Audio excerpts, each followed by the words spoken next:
जसं मी आधी त्याला आता वरचा आहार द्यायला स्टार्ट केलेला आहे, तर त्यानंतर बऱ्याचशा मम्मींच्या मला कमेंट्स मिळत आहेत की तुम्ही अजूनही पोस्टपार्टम सप्लिमेंट्स घेत आहात का, घेत असाल तर कोणकोणते घेत आहात आणि कोणते बंद केलेले आहेत हे आमच्यासोबत शेअर करा. ऑलमोस्ट या त्या मम्मीज आहेत ज्यांचं बाळ सुद्धा आदित्याच्या वयाचं आहे. तर जर तुम्हाला हे जे पोस्टपार्टम सप्लिमेंट्स आहेत हे कोणते आहेत, कशा पद्धतीने आणि मी कोणाच्या रेफरन्सने घेतलेले आहेत हे जर सविस्तररित्या जाणून घ्यायचं असेल तर यावरती आपला एक डिटेल व्हिडिओ सुद्धा आहे ज्यामध्ये मी हे 4 सप्लिमेंट सांगितलेले आहेत. तुम्ही डिटेल व्हिडिओ आपला चेक करू शकता. आता यामधले जे ऑलमोस्ट सगळे सप्लिमेंट्स मी घेते आहे, फक्त जे लॅक्टोनिक ग्रॅन्युल आहे हे मी घेणं आता बंद केलेलं आहे. याचं वेगळं स्पेसिफिक असं वेगळं कोणतं कारण नाही, परंतु हे जे लॅक्टोनिक ग्रॅन्युल आहे हे दुधासोबत घ्यायचं आहे आणि दूध मला आवडत नाही, त्यामुळे मी ते आता सध्या बंद केलेलं आहे. पण ज्या काही टॅबलेट्स आहेत त्या सुद्धा आणि मॅमिकॉन सिरप आणि कॅप्सूल सुद्धा मी कंटिन्यू केलेलं आहे. अर्थातच ज्या काही टॅबलेट्स किंवा सप्लिमेंट्स डॉक्टरांनी मला रिकमेंड केलेले होते तर ते मला जोपर्यंत मी आधी त्याला ब्रेस्ट फीडिंग करते आहे तर तोपर्यंत घ्यायचे आहेत.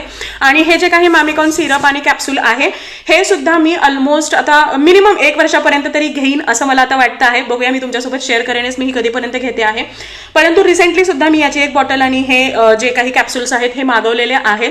आता हे जे काही मॅमिकॉन सिरप आणि कॅप्सूल आहे हे घेण्यामागचं अजून एक कारण हे आहे की हे फक्त आईच्या दुधाची मात्राच वाढवत नाही, तर आईच्या हाडामध्ये आलेला जो काही ठिसूळपणा आहे हा कमी करण्यासाठी, म्हणजेच आईच्या हाडामध्ये बळकटी आणण्यासाठी, केसांचं आरोग्य उत्तम राहण्यासाठी, त्वचा तुमची अगदी तजेलदार आणि सॉफ्ट बनवण्यासाठी किंवा जे तुमच्या प्रेग्नन्सीच्या दरम्यान त्वचेमध्ये आलेला जो निस्तेजपणा आहे हा लवकरात लवकर घालवण्यासाठी, तुमची इम्युनिटी बूस्ट करण्यासाठी आणि ओव्हरऑल तुमचं जे आरोग्य आहे किंवा तुम्हाला आलेल्या ज्या काही डेफिशियन्सीज आहेत ह्या लवकरात लवकर भरून काढण्यासाठी सुद्धा खूप फायद्याचं आहे.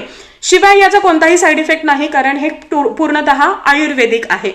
आईसाठी सुद्धा आणि बाळासाठी सुद्धा अतिशय फायद्याचं किंवा त्या दोघांच्याही आरोग्याच्या गरजा लक्षात घेऊन उज्ज्वला आयुर्वेदाश्रम यांनी बनवलेलं हे अगदी छान असं हे प्रोडक्ट आहे. म्हणजे मला तरी हे छान वाटतं आहे आणि म्हणूनच मी हे कंटिन्यू केलेलं आहे. सो तुम्ही सुद्धा हे घेऊ शकता. आता डॉक्टरांच्या जे काही केमिकल्स आहेत किंवा जे काही गोळ्या आहेत ह्या घ्यायचे की नाही हा तुमचा पूर्णतः कॉल आहे, परंतु हे जे काही आयुर्वेदिक सप्लिमेंट आहे हे घेण्यामध्ये मला वाटतं की काहीच हरकत नाही. माझ्यासाठी हे फायद्याचं ठरलेलं आहे. तुम्ही हे ट्राय करू शकता, पाहू शकता. तुम्हाला रिझल्ट छान वाटला तर ते कंटिन्यू सुद्धा करू शकता. जर तुम्हाला हे प्रोडक्ट हवे असेल तर उज्ज्वला आयुर्वेदाश्रम यांची ऑफिशियल वेबसाईट सुद्धा आहे. शिवाय मी ज्या नंबरवरती कॉल करून त्यांना नेहमी विचारत असते तर तो नंबर सुद्धा मी तुम्हाला देते आहे. तुम्हालाही जर हवं असेल तर तुम्ही त्या नंबरवरती कॉल करून त्यांना विचारू शकता आणि तुम्हाला हवी असलेली सगळी माहिती तिथून घेऊ शकता आणि त्यानंतर हे प्रोडक्ट मागवू शकता. तर लॅक्टोनिक ग्रॅन्युल सोडून जे काही 3 सप्लिमेंट्स आहे हे मी अजूनही घेते आहे आणि म्हणूनच एकटीने बाळ आणि घरातली सगळी कामं, सोशल मीडिया, इंस्टाग्राम, यूट्यूब या सगळ्या गोष्टी हँडल करण्यासाठी मला तेवढी एनर्जीही मिळते आहे आणि नेहमी रोज त्याच एनर्जीनी त्याच जिद्दीने मी तुमच्यासोबत हे सगळे कंटेंट शेअर करते आहे.